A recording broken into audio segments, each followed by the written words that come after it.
G'day there guys, big fan of toilet paper here. It's your main man Markee and welcome back to another episode of r/AmiTheA.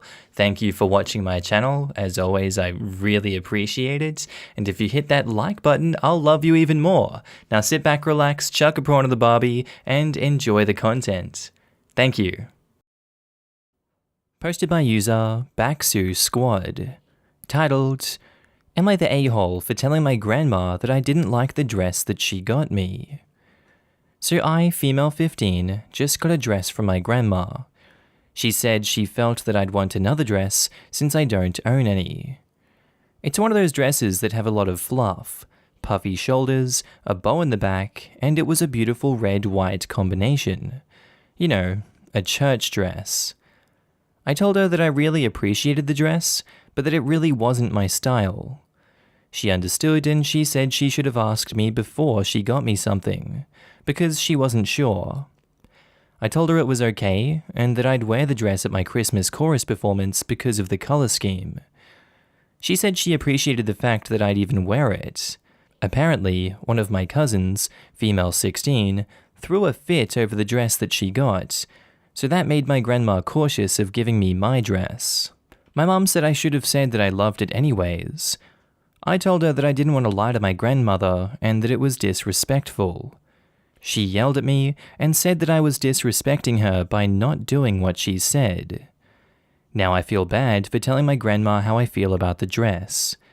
Am I the a-hole for telling my grandma the truth, or should I have lied?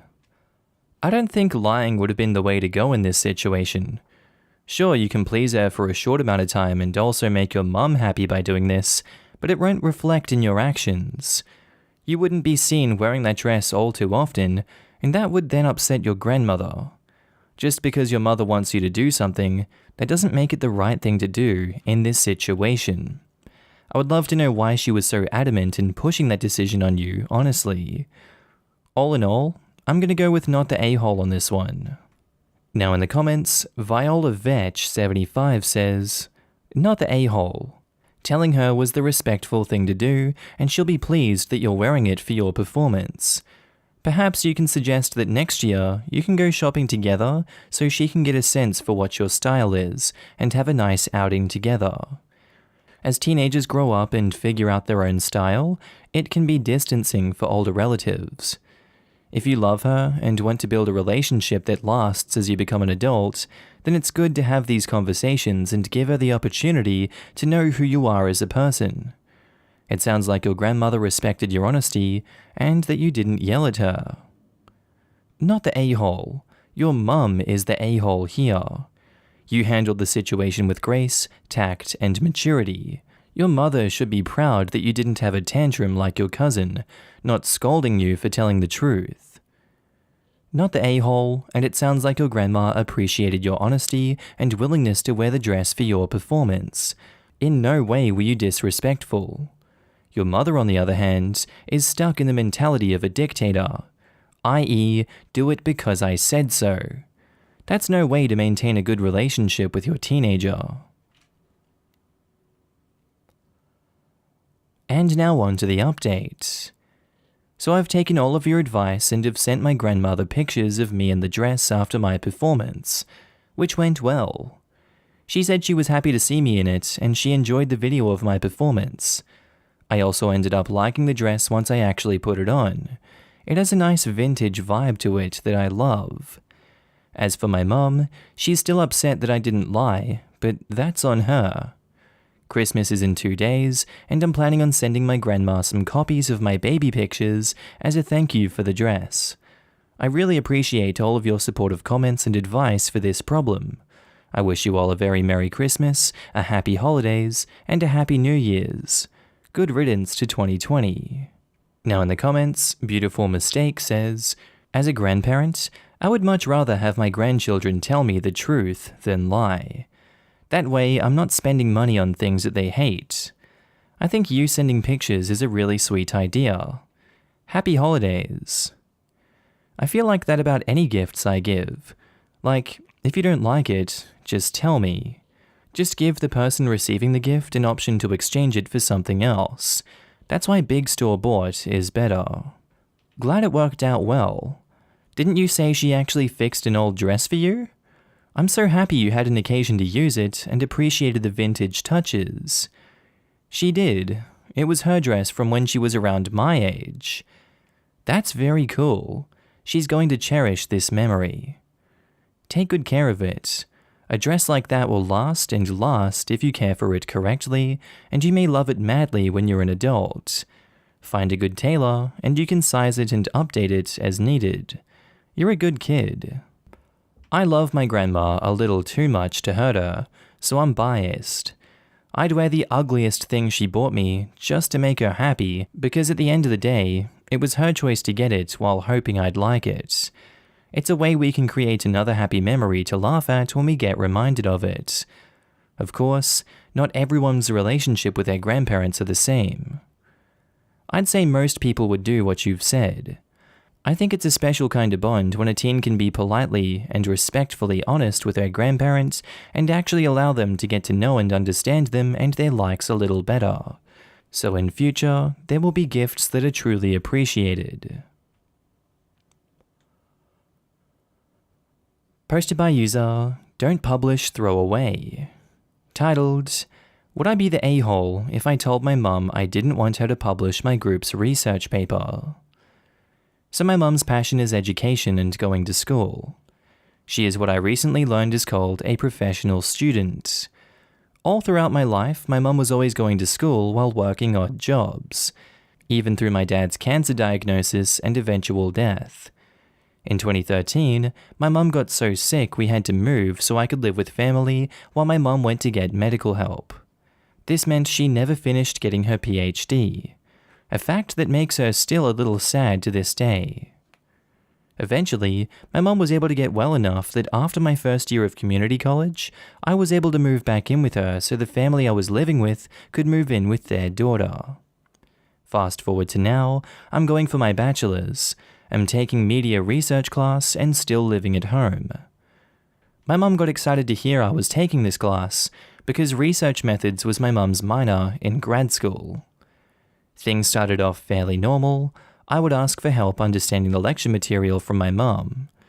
Then I would consult with her on the group research project. Suddenly, she was taking over and doing everything for this project for me, something she likes to do often with my schoolwork, despite me telling her no. But with this came her saying, maybe I could contact my old university and see if they would let me finish my PhD. Or, I wish I could have finished it. Last night, the final research paper was due. When it was all said and done, she told me my group had a publishable paper on our hands if we edited some more. I went, oh really? And just brushed it off. That is until today, when I come home from work to my mum having her weekly telehealth therapy appointment. While I was in the bathroom changing out my uniform, I could hear my mum talking about the paper. She had said, I was going to ask their group about publishing their paper, and if they wanted off the paper, I could remove their names. If they didn't want to be on the paper, I would ask X professor or Y professor, two of my professors, if they want to be on the paper. I could even ask just to have the research and publish myself. She also went on to say that she really wanted to be a part of this independent researchers group, but needed to have published something in the last 5 years to join. It's one of her goals. Hearing this last part didn't sit well with me. I don't see this paper as publishable, even with changes, and just want this hellish project behind me. Long story short, group dynamics made the group awful to work with. Reddit, would I be the a-hole if I told my mum I didn't want this research paper to be published?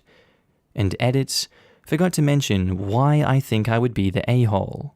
I think I might be because what skin off my back would it be to see if it could be, and then it turns out to get rejected? There are plenty of places for undergrads to submit to, and some of them include places that are open source, so for the betterment of research in understudied areas like our research is in. That was a lot of words, but I get the general gist of what you're going with here. If you look at it to the betterment of understudied areas, then maybe, yeah, not having this published could potentially be a detriment, because I'm sure having something out there is better than nothing. Realistically though, it's not her place to be publishing this one. This sounds like it's being spurred on by her inability to finish her PhD, and her regrets are driving her to fixate on being able to publish this one if she bends some rules. This isn't her decision to make, and that discussion should stay between her and her telehealth advisor. It's unfortunate that she deems it able to be published and she believes in it, but you and your group obviously don't. It's the right call to shut her down, and I don't think that makes you an a-hole. So I'm saying, not the a-hole. Now in the comments, Deleted says, not the a-hole. Don't let her publish it. Your mum is waiting to take you and your group's paper and pass it off as her own and take the credit. This is plagiarism. If I'm reading this right, it seems like your mum wants to live through you, taking credit for you and your group's work for her benefit. That's plagiarism and could hurt not just her, but your education if it came out that you were even involved in something like that. They call that academic fraud. If that is right, then I would absolutely put my foot down and flat out tell her no. End of story. Not the a-hole. And now on to the update. Here's a quick update on what has happened. I talked to my mum about overhearing her talk about wanting to publish my group's research paper. She at first didn't get why I didn't want her to. She even dismissed me and said she didn't want to talk about it. Though later, my mum did come to me and say not to worry about her publishing my group's research paper. She said she saw some design flaws and would replicate the study if she was seriously going to attempt to publish a paper. I'm satisfied with this answer. I don't have to worry about her publishing my work, and I can finally put this project behind me. And in the comments, Vegetable Southern 100 says, just read your previous post? Yeah, she's lying. Keep your research paper as far away from her as you can. Also, I don't know what OP means exactly by an independent research group, but her not having a PhD will be a much bigger barrier than not having published in the last 5 years. Your publication list is the question that comes after, do you have a PhD? She sounds really deluded, and if she publishes this paper, replicated or otherwise, without fully and properly acknowledging the contribution of her son et al., she'll be committing plagiarism. There are some that do allow people with just a BS to join. I looked into a few because it's a really good thing in my company to be able to publish some papers. Long story, but I'm one of like 2 people in my market that don't have a degree at all. Not exactly impossible for me to publish a paper, but certainly doesn't make it easy. I would kindly but firmly let her know that if for some reason the paper in any form got published, you and your teammates would report the academic dishonesty and plagiarism.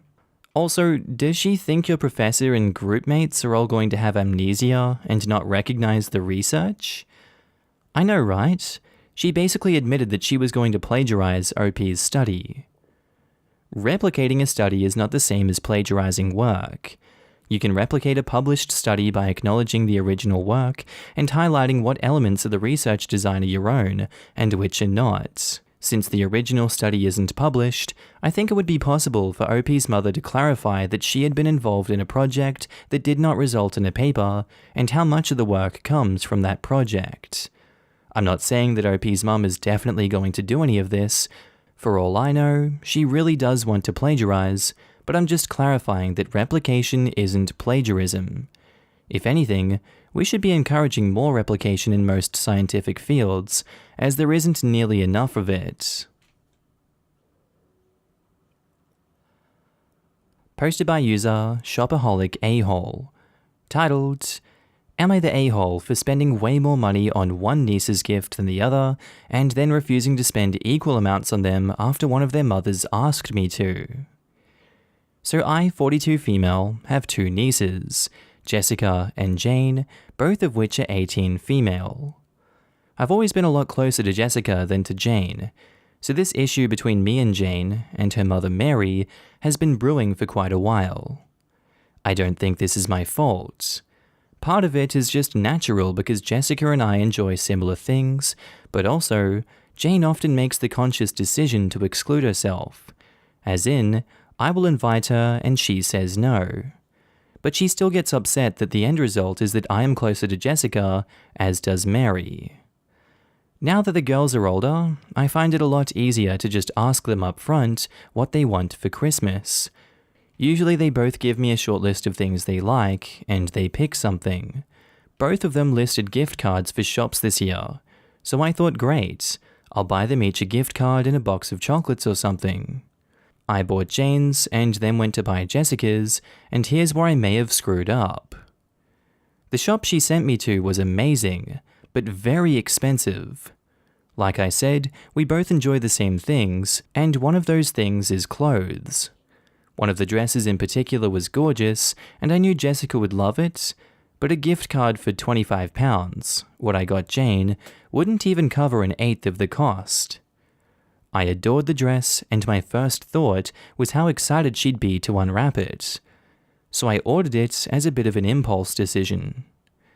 We have an uncles and aunts group chat where we share what we got for the kids so there is no crossover. I said that I'd bought a gift card from Shop X for Jane and a dress from Shop Y for Jessica. A small alarm bell did ring here, but I presumed that, like me, none of the other adults would recognize the brand. However, Mary did some investigating and was fuming that I spent so much on Jessica's gift, accusing me of favoritism, and some others did, perhaps fairly, agree that it was crappy to have such a monetary gap in between the presents. I said I'd get Jane something else from her list so she had a bigger present too, but Mary said that I should buy enough from Jane's list to make up the financial gap. I said that A, I could buy Jane's entire list and not fill the gap, and B, that makes it a precedent, and I just cannot afford that amount of money to go towards every child. Since Jane and Jessica are similar in age and there's all the history, I'm happy to add an extra gift, and I did ask Mary if there was something more expensive that she usually expects that I could add to the gift card so she also gets a big gift. But Mary is still angry and freezing me out. I think she's told Jane. The rest of the family are determinedly not taking sides, as it's now got very messy. I don't know what to do. Am I the a-hole? If you keep the dress and don't make this fair for both girls when the precedent has always been that they get the same amount, then yes, you are the a-hole for breaking that without good reason. It is favoritism, and it's leading to a lot of unnecessary drama inside the family that they obviously want no part in. This is on you because you started it, and now you don't know if you want to fix it or not. You had the choice to just get the gift card, but decided to buy something for more than £200. By your own words, you said the gift card wouldn't cover 1/8, so I'm just following the paper trail of maths that you left behind. Morally, you suck for doing this, so yes, if you're happy to continue with this reputation you've started for yourself, then keep going. My judgment is you're the a-hole. Now in the post, OP has left an edit and says, "Okay, thanks to everyone. I can't bring myself to return the dress, but I think I'll put it aside as Jessica's parents won't have told her anything, and give it to her on another occasion. What I'd like to do is get Jessica something else for about £25, and then their present will be equal. I also wouldn't be opposed to buying Jane a large gift that she'll really like if someone can direct me to something like that in time. I am very much hoping that I'm wrong about Mary telling Jane what happened, because then she'll still probably feel hurt. But honestly, if Mary's told Jane, I don't think any changes to the gifts themselves will resolve it. I'll order Jessica something else, and then call Mary to apologize and check if Jane knows. I think if she does, I'll call to explain myself and apologize. And update, I was able to talk to Mary last night. Unfortunately, I was right about her telling Jane. I really don't know why, and she said that she and her husband had already bought Jane the big things she asked for this year, but I should ask Jane for what else she wanted. Jane says that she doesn't want anything else, and also that she does not want to do anything together. I'm not sure if that's because she generally doesn't like spending time with me, or because she's hurt. Probably a combination of both, so I'll try again once she's had time to cool down. I've ordered a pair of 21-pound earrings for Jessica, so their presents on the day should be equal, and I'll give her the dress next year. Maybe for her birthday, or when she's finished her A-levels or something. Thank you to everyone who made a comment, especially those who offered constructive insight into how I could try and repair our relationship, or how I might have interpreted Jane's feelings incorrectly. Now in the comments, La Rochelle Ville says, "You're the a-hole. You're not just playing favorites, you're shoving it in everyone's faces. Holy cow, the dress was £200 versus the £25 gift card. How the F could that not be considered favoritism? Big, you're the a-hole." You're the a-hole. A 50 to 60% difference in price is okay. 800% plus is just extreme. A special bond with one doesn't mean blatantly showing you think one is worth much more than the other. What's the price difference here? Double what Jane got? Triple? The fact that you said you could buy everything on Jane's list and still not spend the same amount is worrying. Tiny difference is fine. Buying an expensive designer dress for one and an impersonal £25 gift card for the other is not. Your favoritism is showing. You're the a-hole. Look, I get it. I'm closer with my niece than I am with my nephew, but I really do get it. But if kids notice, and they do, then 18-year-olds will definitely notice. Even if you come up with a story or something like, "Oh, I got it on sale," or something like that, Jane will still notice and it will still be crappy. Learn something about what Jane likes, put in a modicum of effort there, and be the adult and learn about her. Out of curiosity, why couldn't you look at the shop Jane sent you to with the same effort that you put into looking at Jessica's choice? Gift giving is about considering the other person. Put in the same effort. Screw the price, but the effort and thought should be the same. And OP replies, "This time, my plan was just to order the gift cards, but the shop Jessica likes automatically takes you to their newest collection, and I was easily drawn in because I liked the design so much. In the moment, it really was completely impulsive and unintentional.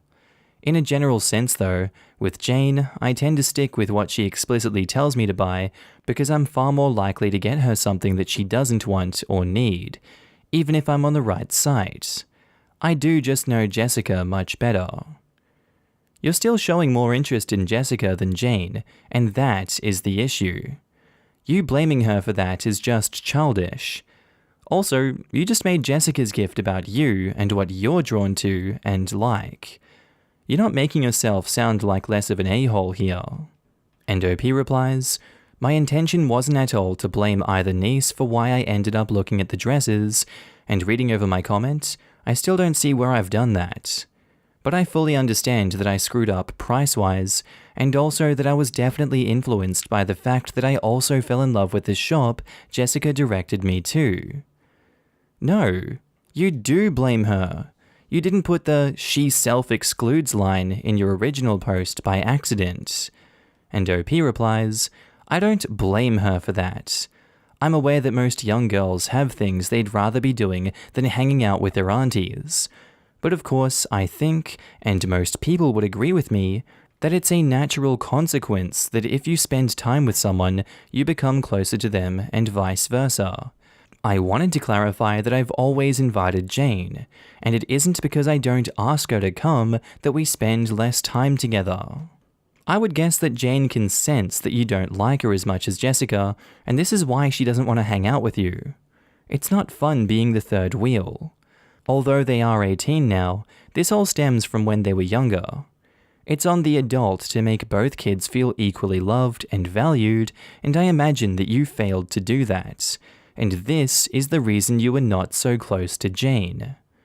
And OP replies, "You could be right, but I think that she doesn't want to hang out with me because A, a lot of teenage girls don't want to spend time with family, especially their old aunts, and B, she's not particularly keen on me.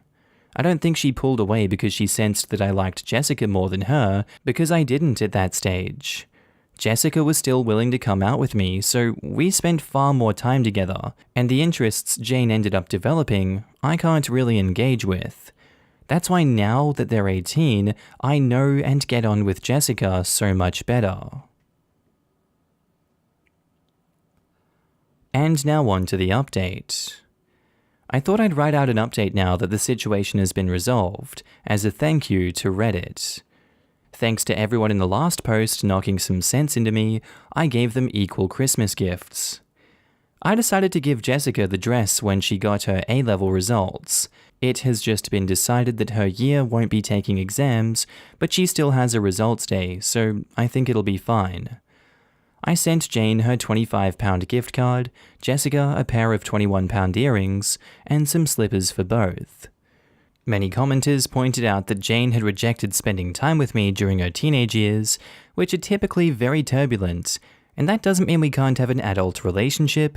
However, Jane was very upset with me still, as her mother had told her about the dress, so my plan was to let things blow over and then try and reach out to her again. She remained understandably hurt leading up to the Christmas period, and unfortunately ended up lashing out at Jessica. She commented something unkind on an Instagram post, and Jessica naturally retaliated, especially as she was confused as to what her cousin was talking about. It turned into a messy online fight, and many of Jessica's friends came to her defense, quite cruelly in some cases. At which point I got a phone call from Mary about how her daughter was being bullied because of me. I messaged Jane to check that she was okay, and to ask her to remember that she was angry at me and not Jessica. But she didn't read it. Jane eventually sent a proper apology to Jessica, and I believe that Jane received apologies from some of Jessica's friends. However, they were both naturally very upset about the unkind messages they received, and Jessica was aware that Jane only apologized after their parents spoke, so it remained very tense between them. I felt awful about the fight, so messaged Jane again, reiterating my previous apology. I explained to Jessica that Jane had caught wind that she was receiving a pricier gift this year, as she was obviously very confused, and apologized to her too. Jessica said thank you, but it was Jane's choice to be nasty online and not mine. Jane ignored my message again. I'm on good terms with both of my brothers, Jessica's dad, who generally has very little patience with Mary in this topic, and Jane's dad, who was very upset with Jane for what she wrote about her cousin. But Mary has been very cold. So you can imagine that between that and the girls, there was some tension on the family Zoom call. I received thank you messages from both girls about their gifts. Jessica sent me a selfie of her wearing the earrings, and Jane even sent me a screenshot of what she ordered with her gift card. We are in a fresh lockdown, so there isn't much point in making any plans, but Jane and I have been texting. She re-apologized. No fatherly intervention, this time for lashing out at Jessica, and things were a lot smoother on New Year's Zoom.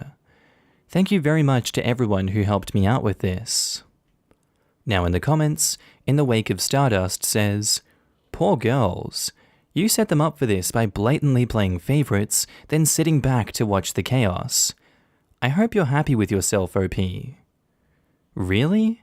They're 18, not 12.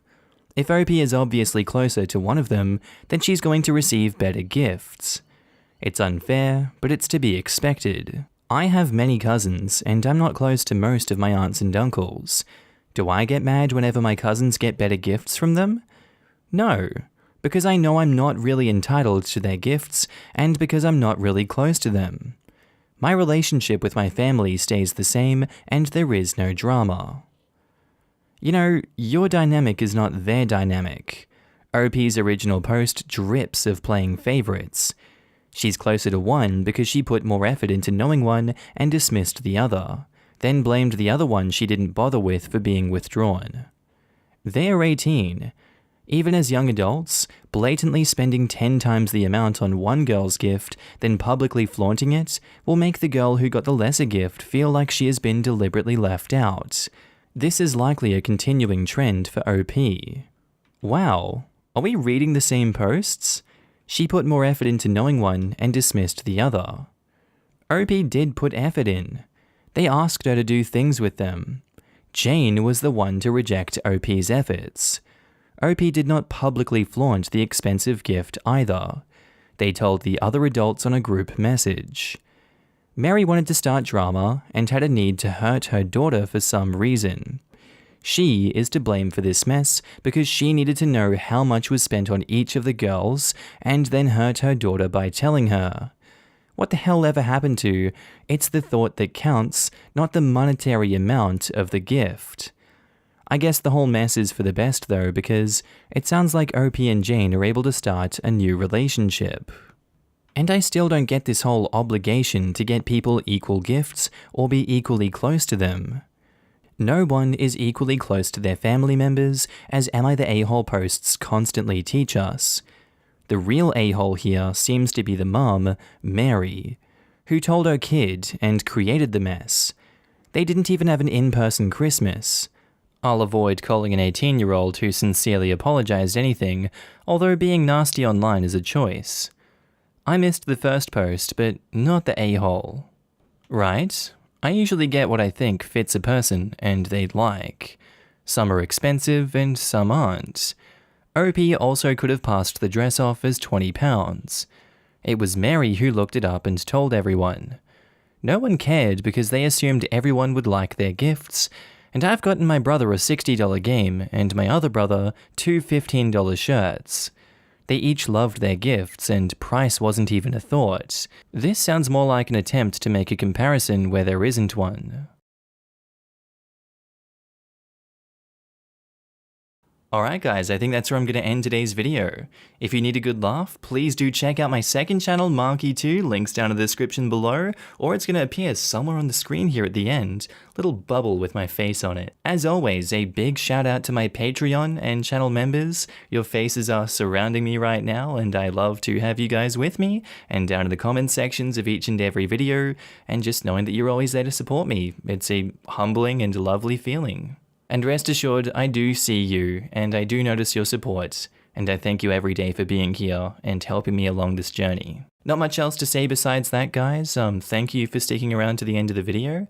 I do hope that you have a good day, night, sleep, whatever you're up to. I will see you in the next video, and thank you again. Bye.